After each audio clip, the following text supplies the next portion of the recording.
আপনারা জানেন যে শরীফ ওসমান হাদির একটি বাচ্চা মাত্র ৮ মাস বয়স।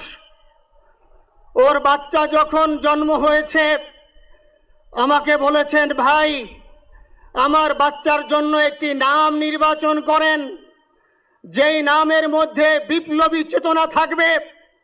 আমার সন্তানের জন্য একটি নাম নির্বাচন করেন, যেই নামটা সাহসিকতার পরিচয় বহন করবে।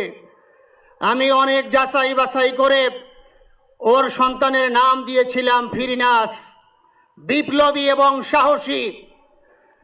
সম্মানিত ভাইয়েরা, আজকের ওর সন্তানের চেহারার দিকে তাকানো যায় না। আজকের আমার মা প্রায় পাগল হয়ে যাচ্ছে, জ্ঞান হারিয়ে ফেলছে। আমার ভাই বোন তারা পাগল হয়ে যাচ্ছে। আমার 6 ভাই বোনের মধ্যে সবচেয়ে ছোট ছিল শরীফ ওসমান হাদি।